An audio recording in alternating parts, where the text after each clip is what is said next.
No. Come on, where is it? Dave, it's your Idaho Central app here. Any chance you're missing a debit card? Let's get that taken care of for you. With ICCU's card control, you can turn any card off with the tap of your finger. You got it. And back on again.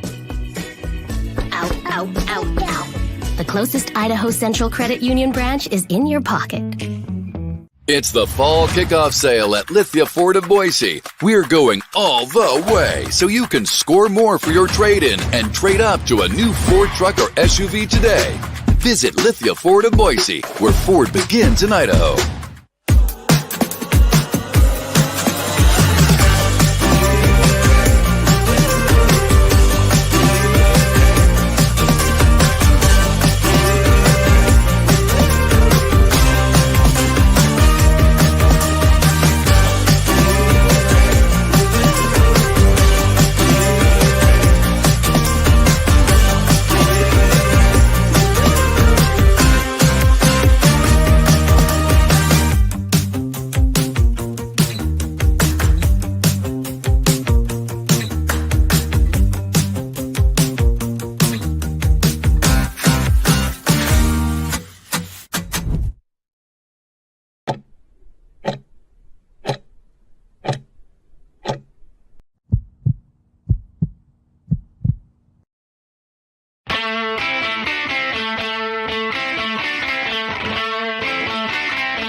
It's time for the Tyson Degenhart Show with Boise State basketball star Tyson Degenhart, sponsored by Idaho Central Credit Union. Find a branch near you or get more information at iccu.com.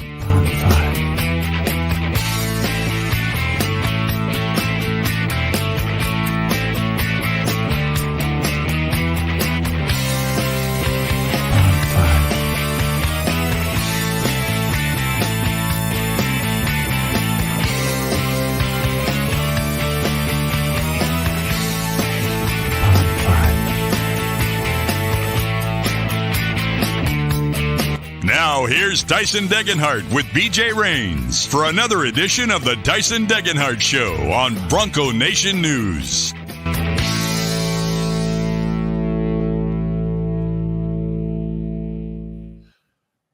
Hey everyone, welcome back to the Tyson Degenhart Show. I'm your host, Tyson Degenhart, and we have a very, very special episode for you tonight. We have insider Jeff Goodman from the Field of 68 on the show tonight.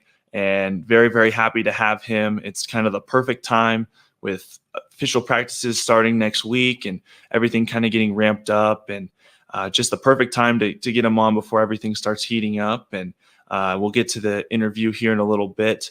As for Boise, I'm really, really excited for the football game on Saturday. Excited to see Bronco Nation show out and show support to the football team. Should be a great day on Saturday. And this show is sponsored by Idaho Central Credit Union.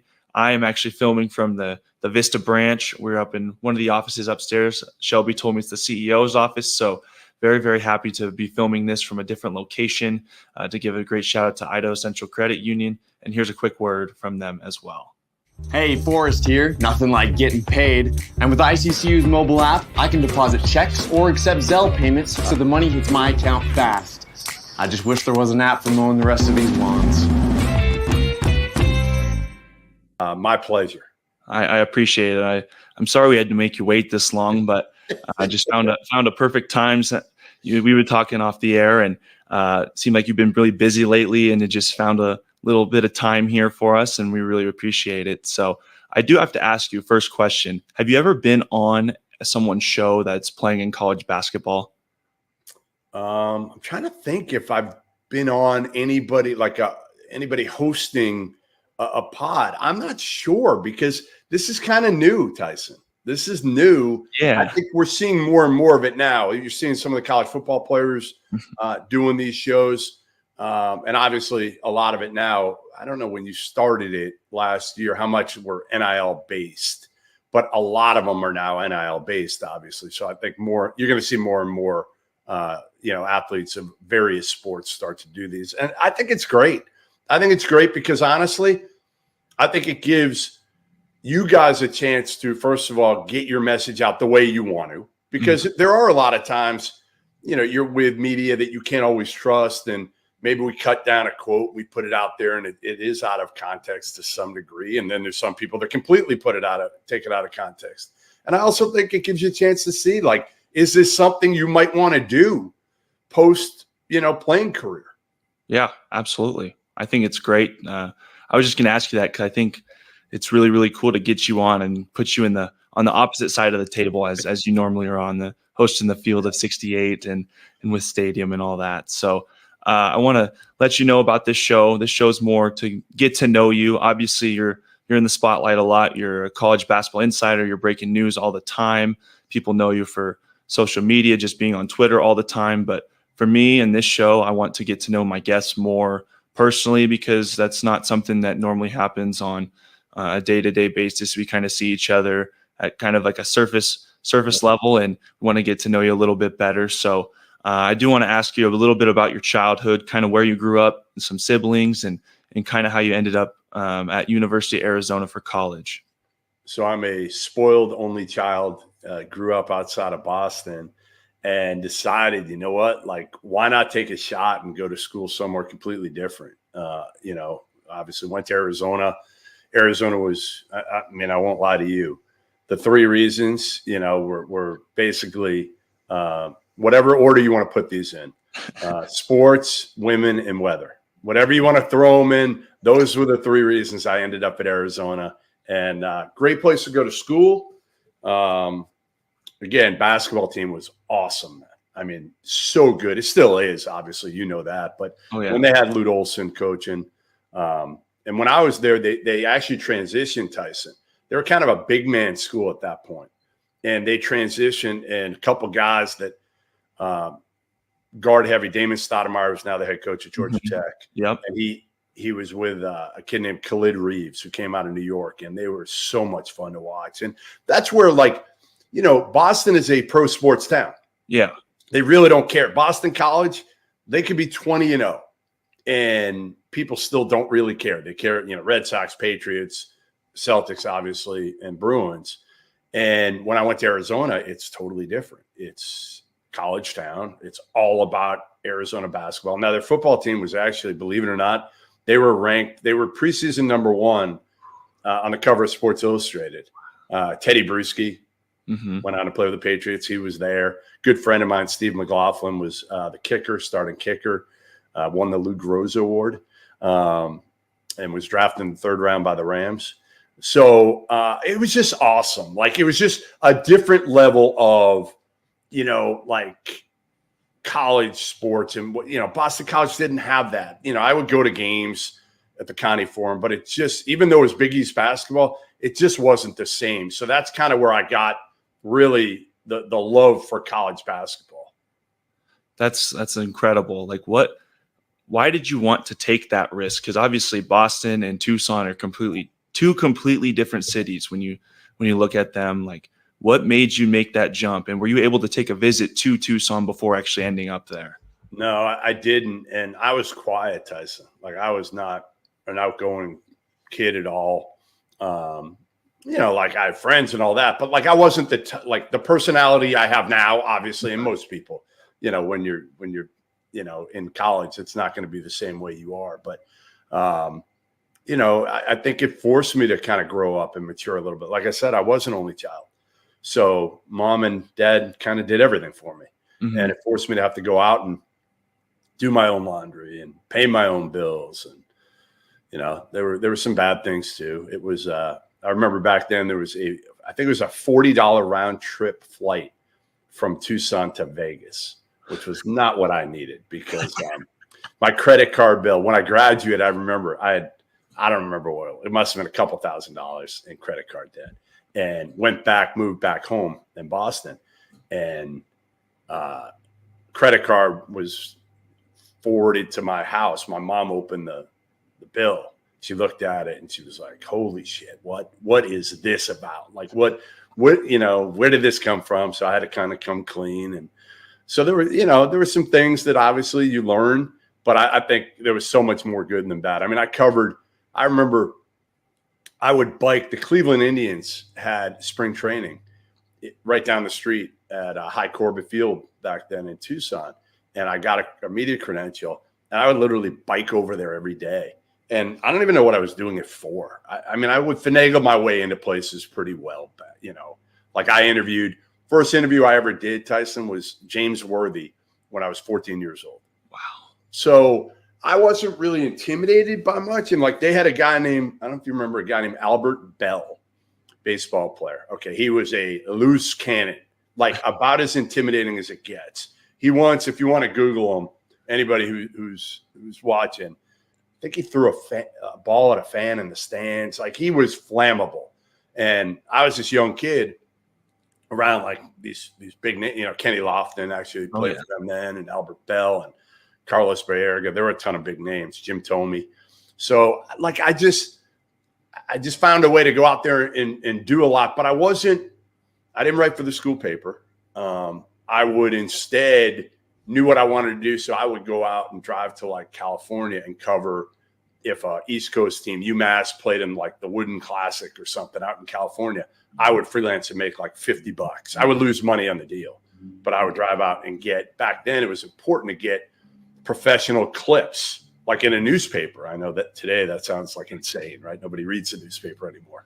But back then that's how you did it. You wanted to get clips to be able to show, to be able to get a job out of college. That's incredible. So when did you know that you wanted to get into like sports media? You obviously talked about doing those trips in college and going to spring training. When was that light kind of turned on for you that you're like, all right, sports media is where I want to go with my career? Yeah, I mean, again, I think I was young. I knew I wasn't going to be good enough. I wasn't blessed with your height, shooting ability, or any of that. So I was actually like 5'7" when I graduated high school, and then I shot up. I'm like 6'3" now. But yeah, I think I kind of knew that's what I wanted to do, tell stories. You know, I didn't get into it to break news. Like that's the funny part. That just kind of happened. I got into it to tell stories. And a lot of it for me, the coolest part, honestly, for me has been watching guys develop. Like I'll give you a great example. Like George Niang is a great example. Probably, honestly, might be my favorite kid I've ever been around. Okay. I show up at the prep school he was at. He was at Tilton Academy. I show up and they're playing pickup, and it's early September. And I had no idea who he was. I was there to see Nerlens Noel and Wayne Selden, 2 top 20 kids. Nerlens was like arguably number 1.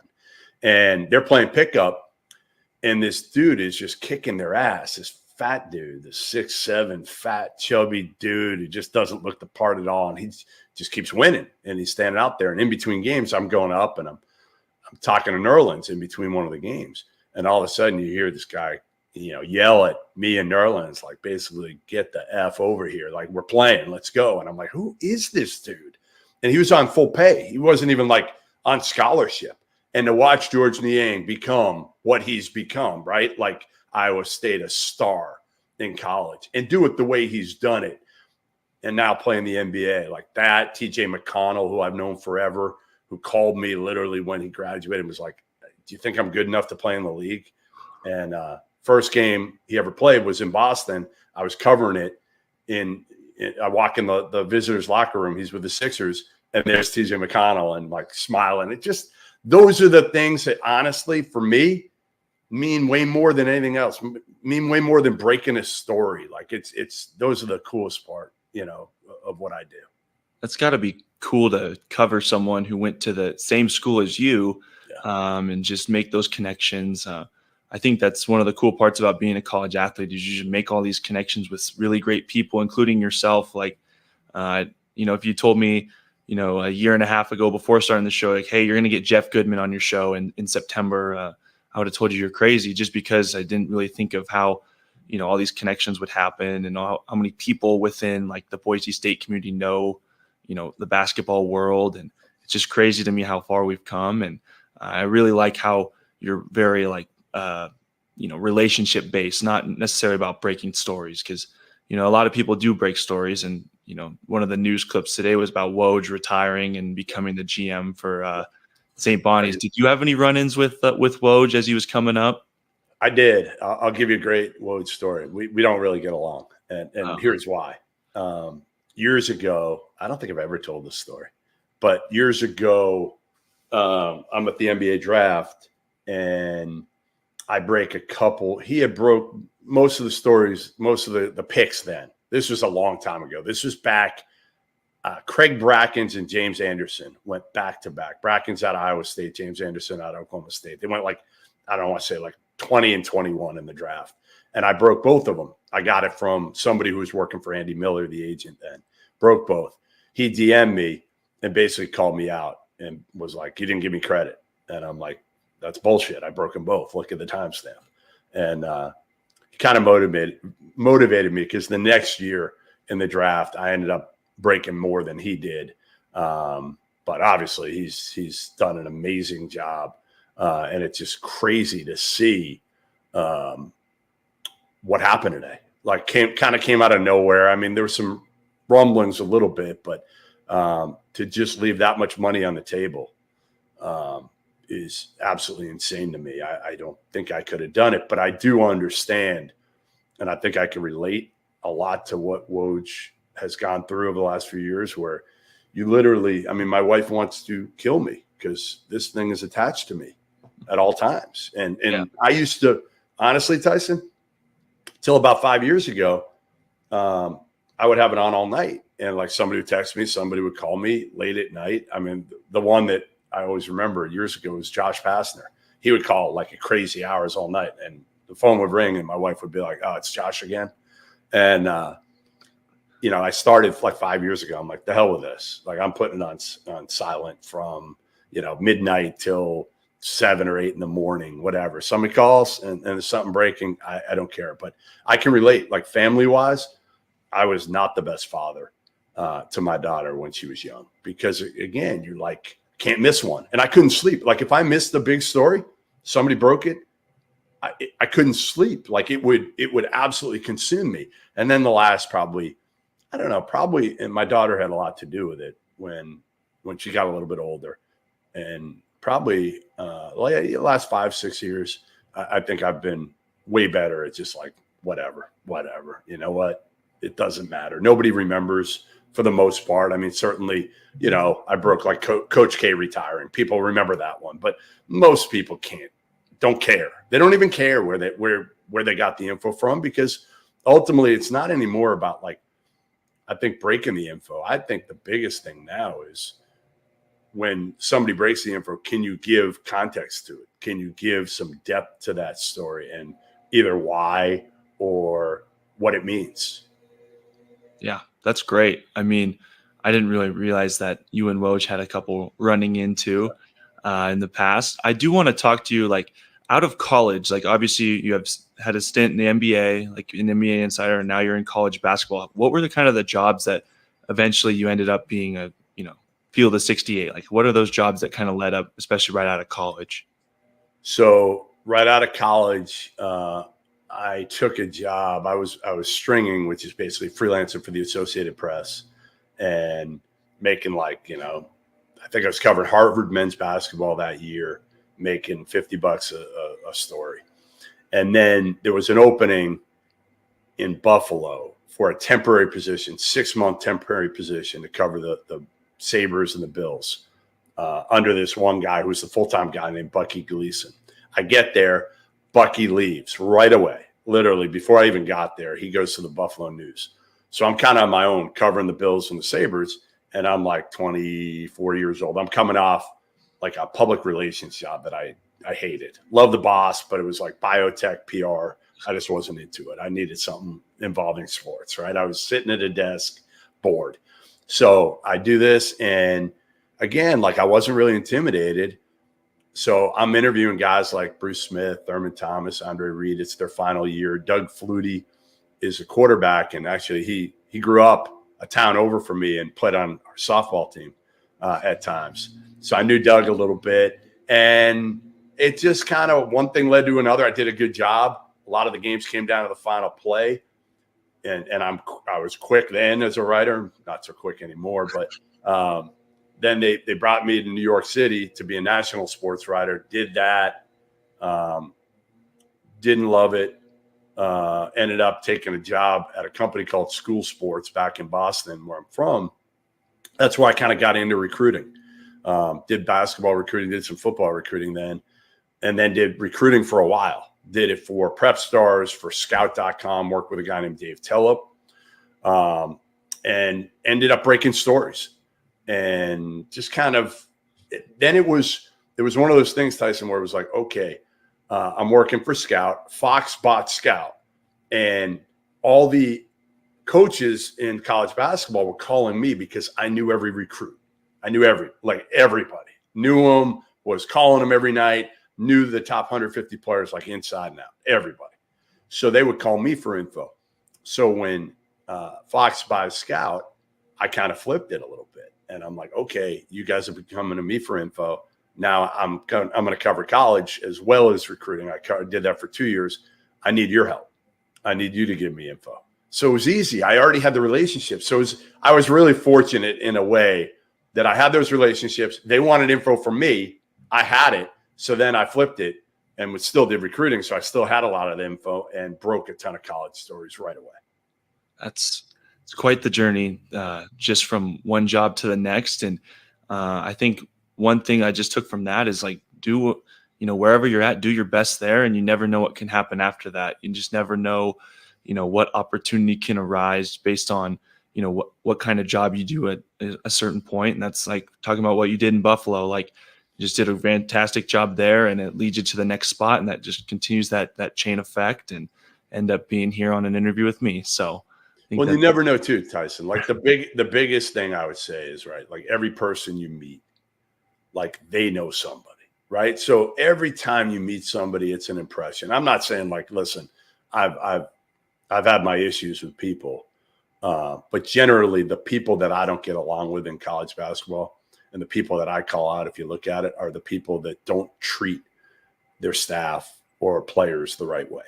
I mean, if you look at who I single out, other than, again, if maybe somebody's not winning enough, obviously you have to, Penny Hardaway right now at Memphis, there's a bunch of stuff going on. They're not winning. He's on the hot seat. We know that. Like, we can't pretend like that's not reality. But my biggest pet peeve is the coaches that don't treat managers, that don't treat their assistant coaches, that don't treat players the right way. Those people, I'll call them out. Like, I'll go after them. I have no problem doing that.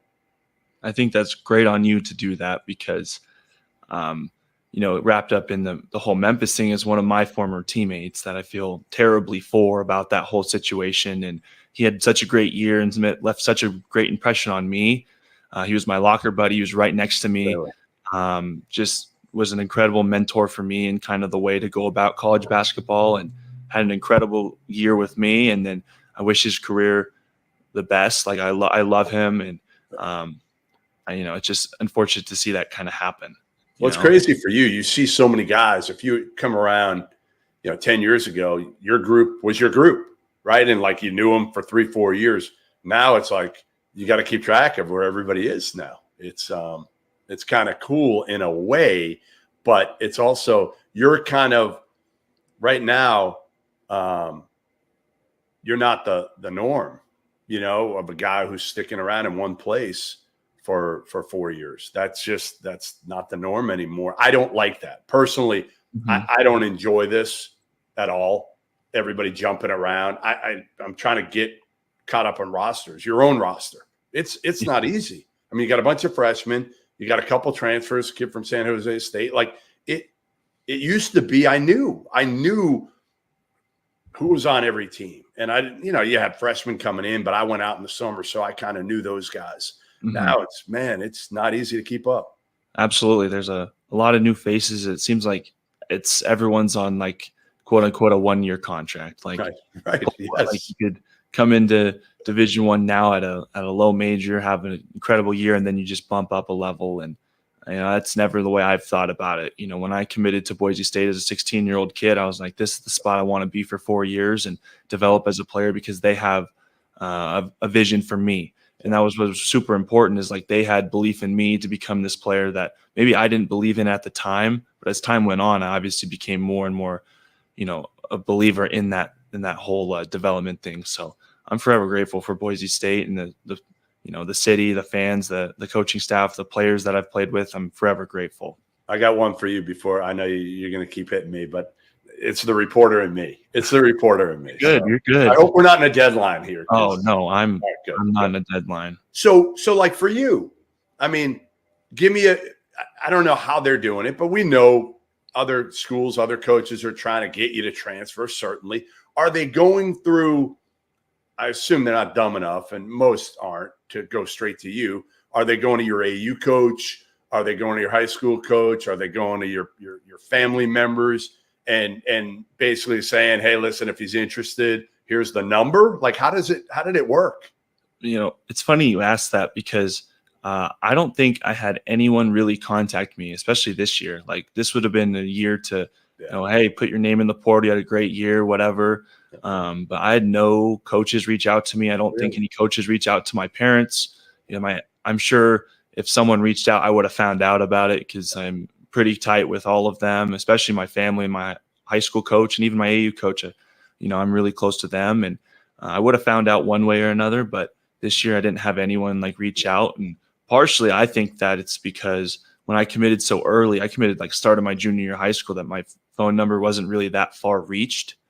People really didn't know it, and they'd have to go through certain people to get to it, and they probably didn't want to do that. I don't know. But I think they realize too. I think there's certain people, when you ask around, right?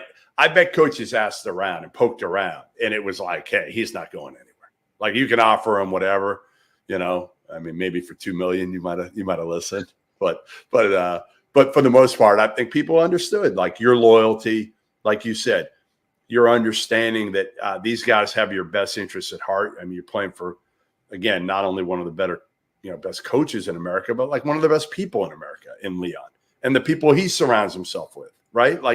And you're coming off a pretty good year, personally and as a team. So yeah, I appreciate the question. It's always good to kind of put that out there. I know BJ actually interviewed me about Lindy's magazine, and part of that's in there.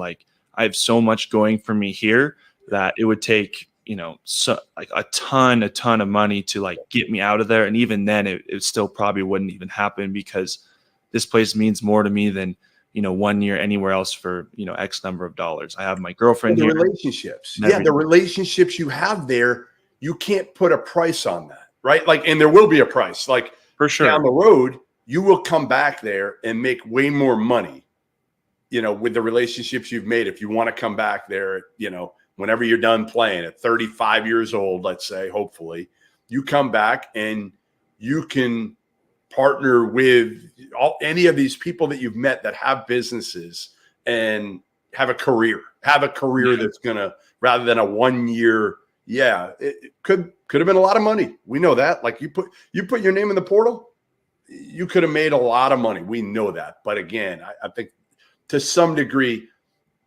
and I'm not saying every kid, because I think there are some that, hey, listen, hard to turn down that money, hard to turn it down. But I think some of them, it's short-sighted, and they're just looking at the money rather than the overall big picture. Absolutely. I 100% agree with that. I do want to ask you more about some things that have happened with you in your career. Is there one really, really big story that you broke that you're still proud of to this day? Yeah, I mean, I would say, again, most people would probably say the Coach K thing with him retiring. I would say, to me, it's more about the investigative stories that I've done over the course of my career. One a few years ago, Greg Marshall, the then coach at Wichita State, physically and verbally abused a rash of players. He punched a player named Shaq Morris. And it took me literally about, from start to finish, and I wasn't working on it every day, all day, but 4 or 5 months to be able to get this thing, talking to 40, 50 people off the record. Everyone I talked to would have another story and tell me to call this guy or this coach or whatever. And I remember finally I had talked to Shaq Morris a couple times and really wanted to get this on the record. Didn't want to write the story with a bunch of off the record stuff. Wanted to get him or somebody who had seen the actual punch to go on the record. And finally, Shaq Morris did. He talked to me, went on the record. Another player also went on the record saying he saw the punch. And Greg Marshall was subsequently fired, but somehow got a lump sum of a lot of money, more money than you and I will probably ever see, to walk out the door after verbally and physically abusing, punching player, making, body shaming players, saying stuff that, just. So that was one fairly recently that I would probably pick out. But, like I remember, and I don't know how old you were on this one, but when Billy Donovan decided to go to the Orlando Magic after winning 2 straight titles with the Florida Gators, I broke that one. And then and the way I broke that one was kind of funny, actually. So I remember, and then he went back to Florida. So he went to Orlando and then had second thoughts and went back to Florida. And I remember calling Anthony Grant, was then his assistant still, I believe, his assistant. And I texted Anthony, and Anthony texted me back, and he's like, all right, I called him a couple of times and he didn't answer. And I texted him, and he texted me back, and he said, hey, Jeff, I'm sorry, I can't answer. I don't want to lie to you, which I actually respected. He didn't want to pick up the phone and tell me, something that throw me off the scent or whatever. So then the next person I called, and I already had one source. So I already kind of knew Billy was gone at this point. I knew Billy Donovan's father, Billy Donovan Sr. So I called his dad and kind of talked around it. I don't know if I asked them specifically. I think I was like, congratulations or something like that.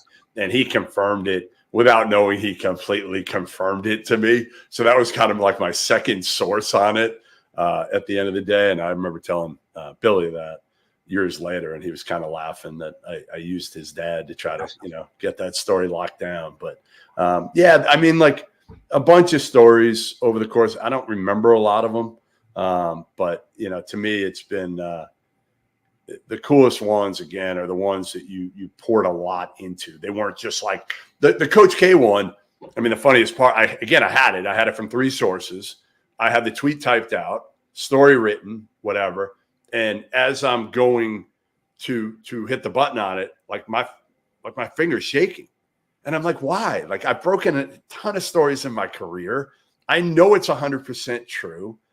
And still, I was nervous. And this is just a few years ago. So it kind of shows you, I think I knew what was going to happen with the Twitter world, right? When I hit that button, I knew what was going to happen. Everybody was going to go bananas. There's Some things on Twitter that just, when you see it and it happens, you're like, oh man, this is going to get big. Yep. I remember it was Scotty Scheffler getting arrested at the PGA Championship in May. Yeah. And that just started, it was tweet after tweet, and they found pictures and all that. I just knew that was one of those things where it was going to get big. And I'm sure that Coach K one, I don't remember it vividly at all, because I don't remember if it was I know it was 2 or 3 years ago. Because I think my freshman year was his last year, because Paula was there, correct? Yes, that's right. Yeah. Yep. So it's crazy how time can fly like that. Yep. You did mention being nervous about tweeting something. What's one story that you ended up actually getting wrong? Yep. I got two. I'll give you the one. Trey Burke, after his freshman year at Michigan, he had cleaned out his dorm or apartment, whatever he was in, cleaned it out, went home, and I got wind that he was going to leave for the NBA. So I called him, and he was the source, and he was like, yeah, I'm gone. So I put out there, Michigan's Trey Burke is leaving for the NBA, per source. The source was him, but I wasn't going to put it out there that it's him. Yeah. He was okay with me putting it out. He just didn't want to attribute it to him. Well, he gets home, and John Beeline and his dad are there.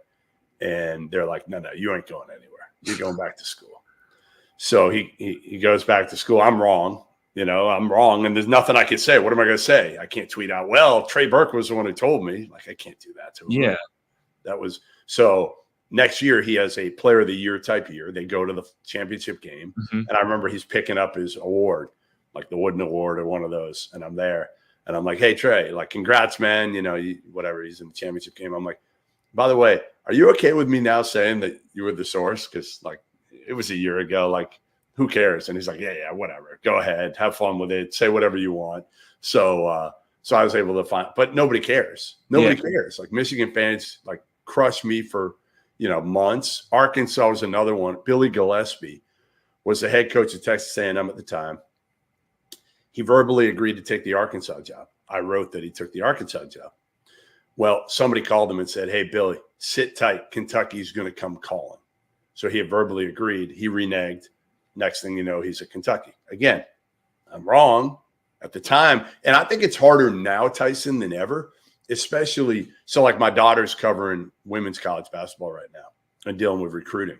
And it's really tough for her because she'll write something – this kid's, considering these schools. And then they'll, after she puts it out, they'll be like, can you add this school? Can you add this school? Because maybe there's a deal in place that school was included in the top 5, and maybe there's an NIL component to it. Who knows? Again, you could be coming out of high school now. Think about it. And you're like, hey, I'm all set. I'm going to commit to Boise. And then somebody comes in at the 11th hour and you tell somebody, hey, I'm committing to Boise. It gets out there. Somebody puts it out there. And then at the 11th hour, somebody offers a lot more money. And again, it kind of changes things. So I think you got to be very careful now reporting, especially in college, because things can change quickly. Absolutely. I was going to ask you about having your daughter in, like, the same kind of world you in. Obviously, you're covering men's basketball, she's covering women's, but how cool is that to have your daughter, like, kind of follow in your footsteps in a way? It's amazing, especially from a girl that didn't like sports for the first 14 years of her life. Didn't like it, theater girl. And then the kind of pandemic hit, and I think it was Scott Drew who really, she did like a couple interviews, and he's been great to her, helping. And again, teenage girl, like, it's not easy being a teenage girl these days with social media. And that's the hardest part for me. The great part is I get to help her. And she calls me like 5 times every day about something, hey, what do you think of this? Can you look at this? And I'm thinking to myself, like, hey, I have a full-time job too, right? Like, you can't keep calling me. But then I think about it, Tyson, I'm like, this isn't going to last much longer. So I might as well enjoy it while I can, right? Yeah. I don't know how many times you call your parents. Not enough. I called my mom. I was on the phone with my mom for an hour yesterday. So I'm trying to be better about that, because I know my life's going to change in the next 12 calendar months. Like, you don't know where you'll be. Exactly. Right. And I talked to her about that. I'm like, I don't know where I'll be in 12 months, but I'm just going to try to cherish every moment as it comes and just be where my feet are at. And then whatever happens, happens. Like, just try to be as present as I can, put my best. Your parents know that. Like, your parents are well aware, and I'm well aware. And it's like, you want to let her grow, which is what I'm trying to do, and let her learn, but also help her in any way I can to try to do it, at least the way I perceive it, to be the right way. Like to me, I'm still, like, I've adapted, I think, but I still have old school journalistic values, right? Like, 2 sources. I'm going to have fun. You know that. Like, I'm going to have fun, but it's a combination of what I have. The information I have is based on working to get that information, working to trying to be right. But you're going to have your opinion. So you're going to be wrong on a lot of things. I mean, I remember a couple of years ago, I get skewered now for having Andre Curbelo as a first-team All-American 2 years ago, preseason. And he had a rough year. He had concussions. He had some issues off the court, and he did not have a good year, and you get hammered for those things.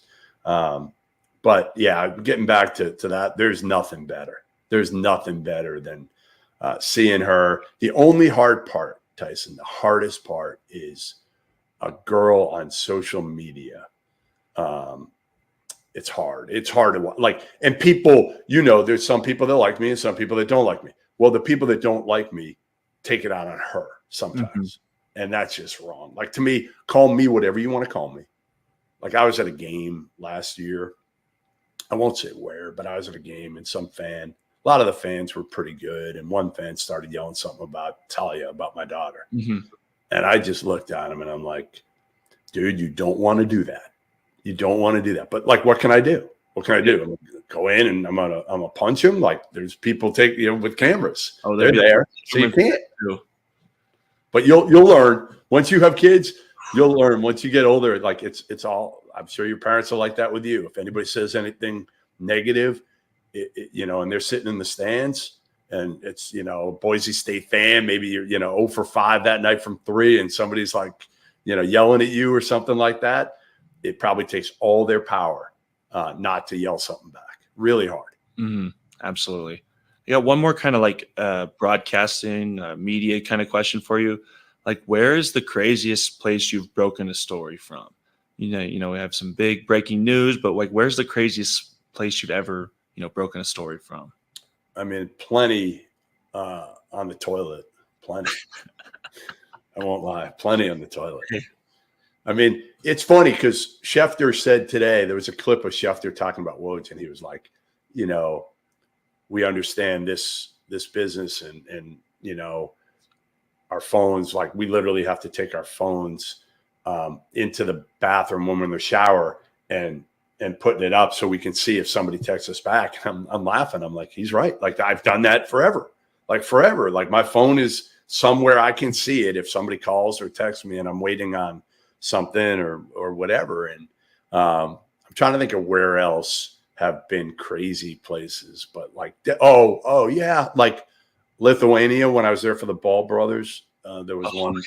There was one there, Lithuania, a Brian Bowen story that I broke at a bar in Lithuania late at night. I mean, I've had some, like that. That's one of the hard things early at ESPN was. So if you're out, you're out at night, and it might be the off season, right? But something happens that's big with college basketball. You might be out. I might be out with my wife. I might be out just whatever at a bar, hanging out with a buddy.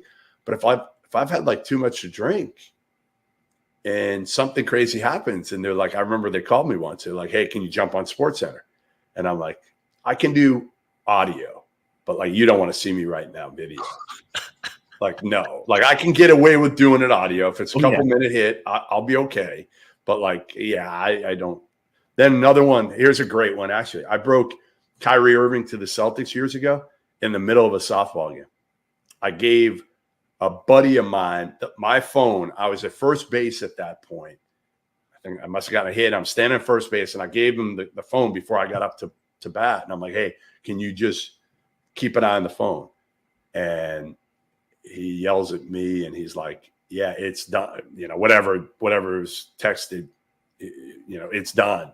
And I'm like, all right. Oh, shit. I got to run. And luckily, the field's right down the street. I had to run back. I think I did a quick audio hit, but I'm like sweating. And I had to go back. Like, I don't know what I did. Take a hat off, figure it out, and did a quick SportsCenter hit for my house. That's so crazy. There's just so many like places you'd never think of breaking a story from. And, you have it, it just happens that way. You never know where you're going to be at when you get that phone call or that text. And you got to make it happen. I do want to talk to you. You're wearing the Boise State hat. What's your relationship been like with Coach Rice? How long have you known him? Known him forever. I mean, I've known him for like 20 years, and one of the most stand-up, just regular dudes in college basketball. That's how I would kind of describe him. And that whole group, I feel like that whole crew, right, of Fewy, Munson, Leon, Ray Giacoletti, that group is just like very different, very unique in kind of how they are within the college basketball landscape. And, I think part of it is family and balance is very important.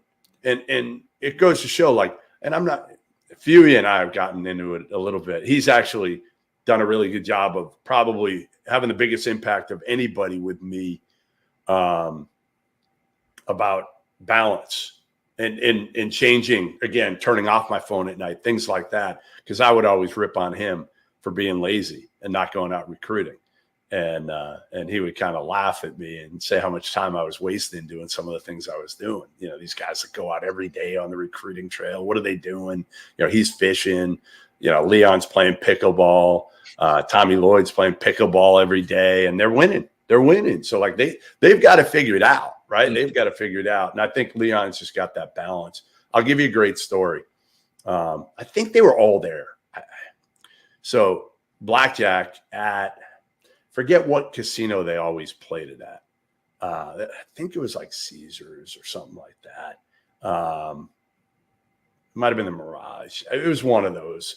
And this guy named Bill Walker was sitting down with him, and he got his butt kicked playing blackjack. And there were like 6 of them at this table. And Bill Walker got crushed, lost like, I don't know, he must have lost $1,000. And this was early me. This is when I didn't have a lot of money at all. And I'm like, the spot's open. I'm young. I'm trying to kind of get to know these guys a little bit. So I sit down, and I end up winning like $1,200 in that seat, which was insane, right? Insane. And Few had a couple, and he was having a good time. They all were. I mean, that group likes to have fun. They like to have fun when they're out. All of a sudden, we see like over 10 feet over there at I think it was a roulette table, was Mel Gibson with this girl who looked like she was like 18 years old. And Mel's got his shirt, button-down shirt. He's got it buttoned all the way down. So like chest hair just flying out. And with this 18-year-old girl, she's probably 21, but she looked 18. And we're all kind of looking over there. Few's yelling at the dealer. Few's yelling at Mel Gibson. I don't think Mel Gibson had any idea who any of them were or any of us were. But I think the biggest takeaway is just like, this is a regular group. That's what they are. They are just a regular group of guys who kind of got fortunate and are coaching college basketball and do it the right way, right? They treat people the right way, as you know, because you wouldn't be there otherwise. Yeah. You'd be long gone. For sure. Give me your best. I want your best, Leon Reister, without getting in trouble. But you do have leverage now. Man, I don't know if I have any like crazy ones. Like, does he get so? Like, give me what will get him the most animated, whether it's in a game or in practice. That like, is it? I mean, effort, I assume, is a big thing, or maybe it's just execution of a play, and if you don't know it and it has to do it, you got to do it 3-4 times in practice. Is there a moment when he got on you, Tyson, like freshman year? Is there something where he just lit into you? I'm trying to remember. I know we have this thing, it's called the board, and if you for example, give up an offensive rebound or give up a strong side 3 or uncontested 3, you get subbed out, you go push the board down and back. Like, that's just what he does now. It's funny. I don't want to I'll rat out. It doesn't matter. But one of my teammates, my best friend, RJ Keene, his name is on the board for how many times he's actually done it. He has the tendency to, make a mistake, and then he'll go push the board, and then he'll make a great like offensive rebound, hustle play, and then he'll do the same thing. But that's just, whenever I see him, I'll see RJ over to the side when he gets subbed out, and Coach Rice can get animated at him every once in a while. And I just love how much he cares about us more than anything. Like it's not like he wants to make us do it. It's to try to build these habits of like these winning habits that'll, you're up 1 with 2 minutes to go at the pit or in the Spectrum or at Viejas, like one of those places, even Lawler now, those places with great environments, like you just have to, get 1 rebound, get a box out, don't give up that strong side 3, and, just try to build those habits to when things get rough or things get tight, like you have to be able to make that play. Yeah. So yeah, no doubt. No, I think it's life. It's part of it is for not just for basketball, but for life. Like, don't cheat, running on a line and whatever it is, or, execute the right way, do everything that you're asked. And it gives you a better chance, not just again on the court, but in life. Absolutely. So here you go. Oh, it's your daughter. Yeah, it's all right. She'll be all right. She'll be all right. She's busy these days too. We'll get you out of here in a little bit, but I do have a couple more questions for you. Have you ever played pickleball with Coach Rice? No, I think he's ducking me. And you can let him know. Like I I think I'd take him. I'll let him know tomorrow because we had a pickleball tournament. It was like, we had some tennis coaches in there and us, and he and RJ ended up winning the tournament. So, all right. So he is actually good. Well, he's a good player. Yes, he is a good player. Can he move, or can I move him around? You think like that's the thing. If are you any good? I'm okay. I think I'd be a better singles player than doubles. Yeah, because doubles, obviously, you're just trying to not make a mistake, and singles, it's more like tennis to me, where you can try to put shots in certain areas. But if you put Coach Rice and Coach Few on a doubles team, that's a pretty good because they just have the touch right at the net and everything. And is Few that good? I've heard. I haven't actually seen him play, but I've heard too. From the story I've heard, he's a good player. Me too. I just played. I'm down here in Charleston, South Carolina now, so I got to find a spot to play here. But I'm on our drive down we stopped at my brother-in-law's, and my wife and I played my brother-in-law and my nephew in doubles. And then I played my nephew. My nephew's like 25, 26. I played him in singles and beat his ass pretty good. Got him like 11-3. So, and I'm like, the good thing is I have length. I have enough length, and you do too. Like you could cover, that's the beauty of singles for you, where doubles, it is harder. I mean, it's almost harder in a way because you got to know. Most of it is a net game. For sure, a net game. Yeah. You just have to be so precise. Just put it right over the net where it bounces in the kitchen, and then if you put it right at them, they can get it, right back at you. Right.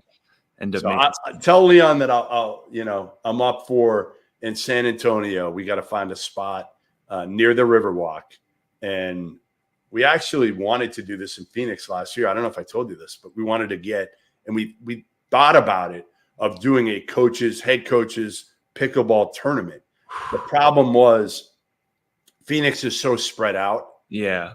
That it would have been really hard to get from the pickleball facility to the game, plus with a time change. It all would have been really, really difficult. So San Antonio, if there's something right near the Riverwalk, we might be able to get it done.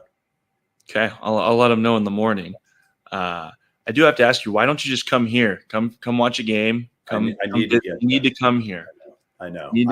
This is the year. This actually is the year that last year, the hard part was, so last year it worked out that 4 of the top teams were playing back-to-back days last year, if you remember.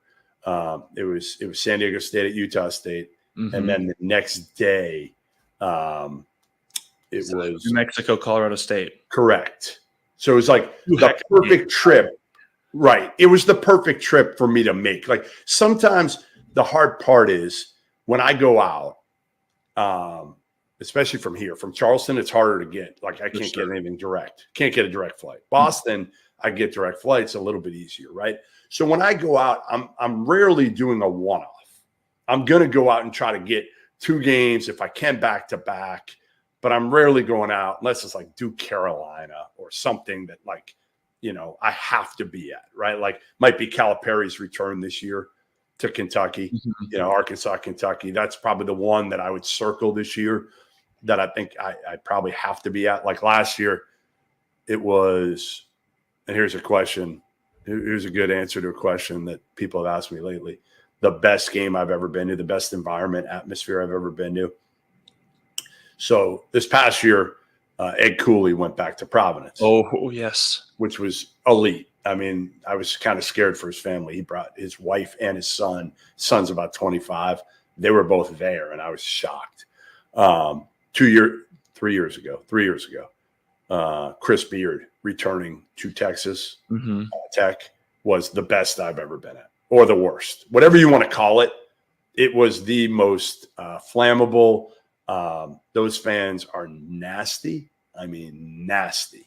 And you had like the whole arena, chanting, F Beard. Like it was, I mean, when he pulled out of the bus, you'd have to look at my Twitter feed to see it. But when he pulled out, they backed out of a tunnel in the bus after shoot around the night before or the day before practice.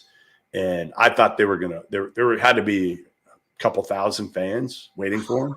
I thought they were going to flip the bus. I really did. I thought they were going to flip the bus over. That's it's nuts. It's incredible. So to answer your question, I want to get there in the worst way. And I think if we can figure out a West Coast trip that I can get and see you guys play somebody good in the Mountain West, I would love to do it like a game day from Boise and like our, Field of 68, like game day experience in Boise. And, maybe I could, play Leon and pickleball and, get him while I'm out there. And that'd be good. Yeah. We will have to, if you're ever in town, let me know. We can make something happen. I do want to ask you about the Mountain West this year. We had 6 teams in the tournament last year. What are your kind of expectations for the league as a whole? I mean, it's going to be good again. It is every year. I don't think you're going to get 6 again. I hope you do. But I obviously the talent level, we know the hard part now again is with NIL. Some of the programs just can't match what some of these, the bigger leagues have in terms of resources. We know New Mexico's got good resources, and even they could keep JT Toppin. Yeah, couldn't keep him. Texas Tech offered probably double what New Mexico could offer, maybe more. I think the league's going to be really good again. I think UNLV is a team that I expect to continue to kind of get back to what UNLV fans expect out of them. You guys, are going to be good every year. San Diego State's going to be very good every year. Colorado State's the one that you kind of wonder a little bit about. Can they keep it up now without, they lose Roddy a couple of years ago. Now you lose Isaiah Stevens. Can they keep that thing going to that level? But I love the league. I mean, honestly, Utah State, can they do it again? Like, could they really, if they could do it again with a different coach and a different group again, that place is awesome though. Like those fans are out of their friggin' minds. Yeah. You should have seen it with Max in there. Like, really? Were they killing them? With Max, Cade, and Coach all on the same team. So like last year, you see signs like really all over the place. Like they come in at 75 minutes before the game and they just flood it. And by the time most of them rolled in, they're booing when Max makes a shot in warm-ups and cheer when he misses. Like just incredible. And they wear those gloves because it's louder to clap with the plastic gloves than it is with your hands, which I find absolutely crazy how they find that out and they just continue to do it. And yeah, that's one heck of a place for sure. And you've been there, right? I have. Hang on one sec. I got to break a quick. It's actually a really good game. You'll like it. Okay. Hang on one sec. Hang on. Bear with me one sec here. You can take your time. I'll happen to look and see if I can. Hang on. You'll see it in a second here. Bear with me one sec. This is hilarious that we talked about breaking stuff. Like, I know. This isn't like the biggest one ever, but it's really good. Trust me, it's really good. I just got to tag him and then I'll be good. You'll definitely like it.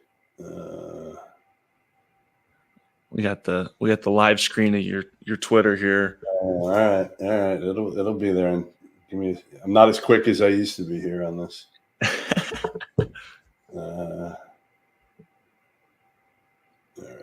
Just checking my.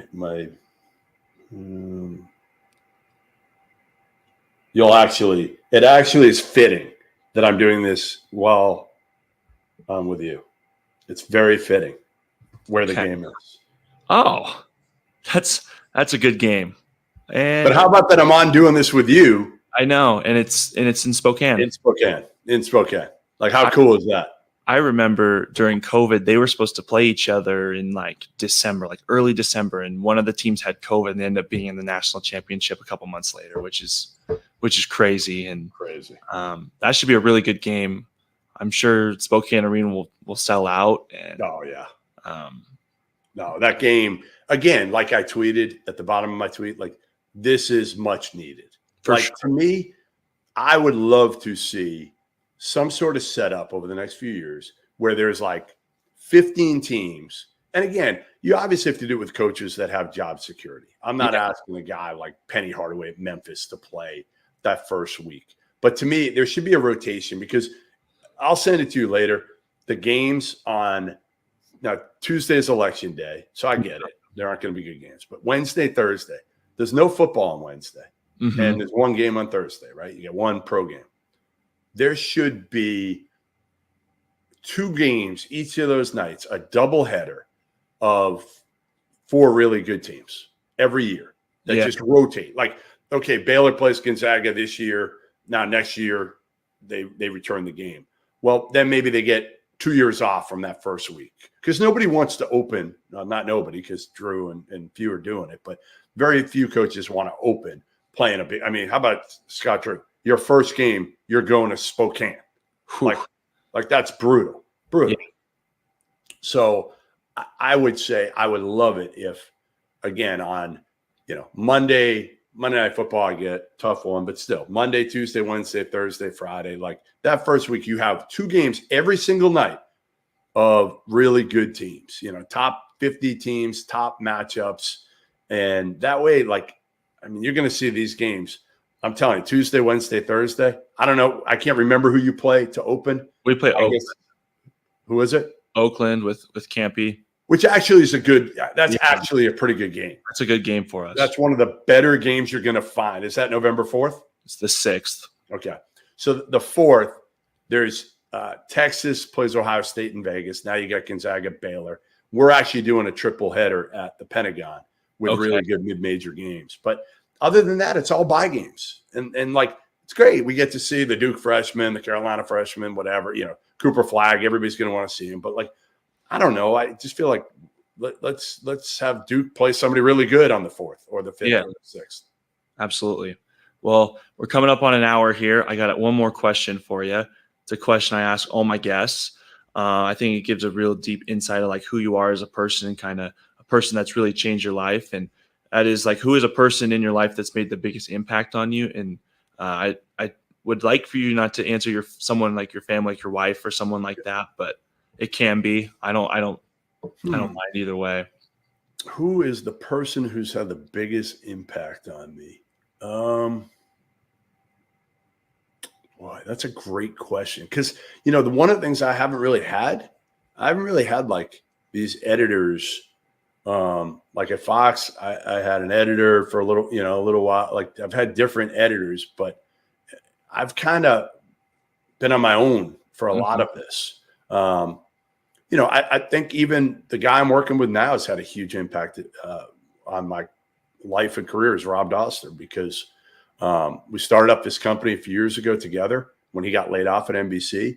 And we work very well together because his strengths are not my strengths. His strengths, he's good with technology. And, I think, again, it's enabled me to be able to kind of do our own thing the way we want to do it on Field of 68 with a great group, the Randolph Childresses and the Tyler Hansboroughs and the Terrence Oglesbys and Fana, a lot of these guys, to do it kind of, again, the way I want to do it, rather than, Fox, CBS, especially ESPN. It was, there's a machine there, and you got to kind of do it their way. So Rob's kind of enabled me to, I don't know if extend my career is the right word, but the media has changed so much, Tyson, that it's if you don't change, you're dead. You got no chance in this changing landscape. So I think he's had a huge impact late in my career. An editor, when I was young, named Dave Nathan at the Worcester Telegram was huge. But yeah, I'm trying to think, other than family, that would kind of be it. How about this one? This was an interesting one, impact wise. I think I told you I went to the Associated Press in New York City, had my gallbladder out middle of the night one night in New York, and was out for a month, came back, and I was doing mostly editing there. And I was fired. The woman, Terry Taylor, she actually passed away recently. She was tough, man. She was tough, and I wasn't a great editor. And yeah, she fired me. And I was like, okay, you know what? I probably deserved it. I wasn't ready for it, but I'm gonna show you, like, okay, I can make it in this business. And I think it probably motivated me. And again, editing probably wasn't what I was meant to do. You know, for me, it was more writing, reporting, that type of thing. But now, again, you have to change, like I said. So I don't do much writing anymore. Now it's mostly, what we do as part of the Field of 68. That's awesome. I appreciate you going in depth with those answers. I always like to enjoy hearing about people that have made a big impact on my guests. And those sound like some great people. I love Dowser. I wish he could have been on tonight, but we'll see him. No, it was better without him. It was better. You think so? Definitely, 100%. I'll make sure to let him know. His ego is already getting pretty big, so we don't need it to get any bigger. When we see you, we'll see you out in Vegas in about a month. I think it's about a month or month from today ish. So yeah, you should stay over. We'll play some blackjack. Hey, we have a closed door scrimmage on the 19th of October. So what about the 17th? What about flying in a little bit early? You got to talk to Coach Rice. All right. Last time I did gamble with him, we played at the Cosmopolitan. He and Dave Pilipovich, former Air Force head coach, and they had me playing some game. It wasn't blackjack. It was like it was like a 22. It was like a game. It was the dumbest game ever. And it threw me off and I lost money. And I don't think it was Leon's idea. I think it was Pilipovich's idea to sit there. But you got to ask Leon, like, what this game was. But normally, I don't know if you play blackjack, but it's obviously to 21. Yeah. And this game was like to 22 and you could like tie the dealer. And I don't know. I don't know, but I never want to play it again, ever. That sounds too confusing for me. Blackjack as it is good enough. So, blackjack switch. Blackjack switch. There we go. That's right. I got to learn it again. But I'm telling you, tell Leon two things. Pickleball, he better get his game sharp. Number one. Number two, let's get that flight out on the night before. Let's get that flight out the night before, and tell him we could try to track down Mel Gibson again. Okay. All right. I can let him know that. All right. So, Jeff, I really appreciate your time. We're an hour 5 right now, so I really appreciate your time. I can't wait to see you in a month and get back on your show and return the favor. And I wish you the best, and I'll see you soon. Likewise, Tyson. Appreciate it. Again, love being on with you, and good luck this season. We'll see you soon. Thank you. Appreciate it. Bronco Nation News is presented by RowPaint.com, Idaho Central Credit Union, Taco Bell, by Lithia Ford, The Blue and Orange Store, Western Collective, by Jackson's, Snake River Pool and Spa, Transportation Compliance Service, Bauscher Real Estate, Ridley's Family Markets, by Circa Las Vegas, Lean Feast, and by Timberstone Golf Course. Thanks again to Jeff Goodman for coming on the show. I was very gracious with his time. The interview went about just a little bit over an hour, and just glad to have him on the show. Glad to, publicize him and be able to, give back after I was on his show last year at Mountain West Media Day, and hopefully going to be on his show again next month at Mountain West Media Day. So also want to give a shout out to Idaho Central Credit Union for having me here at the Vista branch to film this episode and being a great supporter of myself and BJ at Bronco Nation News and making this whole show possible. Hope to see you all there on Saturday for the football game. Should be a great one. 7:45 kickoff. Hope to see you all there. And as for me, I'm your host, Tyson Degenhart. This is the Tyson Degenhart Show presented by Idaho Central Credit Union on Bronco Nation News. We'll see you next time. Have a great night.